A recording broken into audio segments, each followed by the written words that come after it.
Black Beauty, Chapter 7, Ginger. But first, Black Beauty's life has been pretty good so far. Both the place where he was born and the place where he is now are really good places for horses. And Black Beauty has only seen the tiniest bit of some of the hard things that horses have to face, like when Dick was throwing rocks at the colts, or when he saw that Rob Roy was shot after being hurt while hunting. But he's going to begin to learn about some of the troubles in the world, and eventually some of those troubles will come to him. Because Anna Sewell wrote this book to try to help make things better for animals, to try to teach people to be more kind and thoughtful, and to stop cruelty. Unfortunately, Ginger's life was not anything like Black Beauty's. Chapter 7, Ginger. One day, when Ginger and I were standing close in the shade, we had a great deal of talk. She wanted to know all about my bringing up and breaking in, and I told her. "Well," said she, "if I had had your bringing up, I might have had as good a temper as you, but now I don't believe I ever shall." "Why not?" I said. "Because it has been all so different with me," she replied. "I never had anyone, horse or man, that was kind to me or that I cared to please. For in the first place, I was taken from my mother as soon as I was weaned and put with a lot of other young colts. None of them cared for me, and I cared for none of them. There was no kind master like yours to look after me and talk to me and bring me nice things to eat. The man that had care of us never gave me a kind word in my life. I do not mean that he ill-used me, but he did not care for us one bit further than to see that we had plenty to eat and shelter in the winter. A footpath ran through our field, and very often the great boys passing through would fling stones to make us gallop. I was never hit, but one fine young colt was badly cut in the face, and I should think it would be a scar for life. We did not care for them, but of course it made us more wild, and we settled it in our minds that boys were our enemies. We had very good fun in the free meadows, galloping up and down and chasing each other round and round the field, then standing still under the shade of the trees. But when it came to breaking in, that was a bad time for me. Several men came to catch me, and when at last they closed me in at one corner of the field, one caught me by the forelock, another caught me by the nose, and held it so tight I could hardly draw my breath. Then another took my underjaw in his hard hand and wrenched my mouth open, and so by force they got on the halter and the bit bar into my mouth. Then one dragged me along by the halter, another flogging behind, and this was the first experience I had of men's kindness. It was all force. They did not give me a chance to know what they wanted. I was high-bred and had a good deal of spirit, and was very wild, no doubt, and gave them, I dare say, plenty of trouble. But then it was dreadful to be shut up in a stall day after day instead of having my liberty. I fretted and pined and wanted to get loose. You know yourself it's bad enough when you have a kind master and plenty of coaxing, but it was nothing of that sort for me. There was one, the old master, Mr. Ryder, who I think could soon have brought me round, and could have done anything with me, but he had given up all the hard part of the trade to his son and to another experienced man, and he only came at times to oversee. His son was a strong, tall, bold man. They called him Samson, and he used to boast that he had never found a horse that could throw him.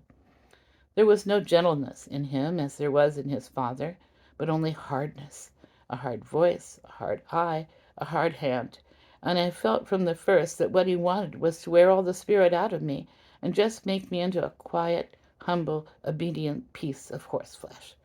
Horseflesh! Yes, that is all he thought about, said Ginger, and stamped her foot as if the very thought of him made her angry. And she went on. If I did not do exactly what he wanted, he would get put out and make me run around with that long rein in the training field until he had tired me out. I think he drank a good deal, and I'm quite sure that the oftener he drank, the worse it was for me.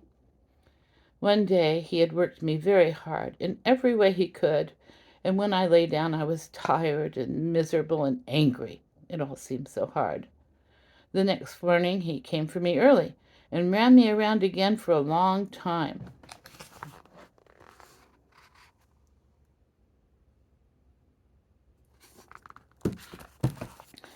I had scarcely had an hour's rest when he came again for me with a saddle and a bridle and a new kind of bit. I could never quite tell how it came about. He had only just mounted me on the training ground when something I did put him out of temper, and he chucked me hard with the rein. The new bit was very painful, and I reared up suddenly, which angered him still more, and he began to flog me. I felt my whole spirit set against him, and I began to kick and plunge and rear as I had never done before, and we had a regular fight. For a long time he stuck to the saddle and punished me cruelly with his whip and spurs, but my blood was thoroughly up, and I cared for nothing he could do, if only I could get him off. At last, after a terrible struggle, I threw him off backwards. I heard him fall heavily on the turf, and without looking behind me I galloped off to the other end of the field. There I turned around and saw my persecutor slowly rising from the ground and going into the stable. I stood under an oak tree and watched, but no one came to catch me. The time went on. The sun was very hot. The flies swarmed around me and settled on my bleeding flanks where the spurs had dug in. I felt hungry, for I had not eaten since the early morning, but there was not enough grass in that meadow for a goose to live on. I wanted to lie down and rest, but with the saddle strapped tightly on, there was no comfort, and there was not a drop of water to drink. The afternoon wore on, and the sun got low. I saw the other colts led in, and I knew they were having a good feed. At last, just as the sun went down, I saw the old master come out with the sieve in his hand. He was a very fine old gentleman, with quite white hair, but his voice was what I should know him by among 1,000. It was not high nor low, but full and clear and kind, and when he gave orders it was so steady and decided that everyone knew, both horses and men, that he expected to be obeyed. He came quietly along now, and then shaking the oats about that he had in the sieve, and speaking cheerfully and gently to me, "Come along, lassie, come along, lassie, come along, come along." I stood still and let him come up. He held the oats to me, and I began to eat without fear. His voice took all my fear away. He stood by, patting and stroking me while I was eating, and seeing the clots of blood on my side, he seemed very vexed. "Poor lassie, it is a bad business, a bad business." Then he quietly took the reins and led me to the stable. Just at the door stood Samson. I laid my ears back and snapped at him. "Stand back," said the master, "and keep out of her way. You've done a bad day's work for this filly." He growled out something about a vicious brute. "Hark ye," said the father, "a bad-tempered man will never make a good-tempered horse. You've not learned your trade yet, Samson." Then he led me into my box, took off the saddle and bridle with his own hands, and tied me up. Then he called for a pail of warm water and a sponge, took off his coat, and while the stable-man held the pail, he sponged my sides a good while, so tenderly that I was sure he knew how sore and bruised they were. "Whoa, my pretty one," he said. "Stand still, stand still." His very voice did me good, and the bathing was very comfortable. The skin was so broken at the corners of my mouth that I could not eat the hay. The stalks hurt me. He looked closely at it, shook his head, and told the man to fetch a good bran mash and put some meal into it. How good that mash was, and so soft and healing in my mouth. He stood by all the time I was eating, stroking me and talking to the man. "If a high-mettled creature like this," said he, "can't be broken in by fair means, she will never be good for anything." After that he often came to see me, and when my mouth was healed, the other breaker, Job, they called him, went on training me. He was steady and thoughtful, and I soon learned what he wanted.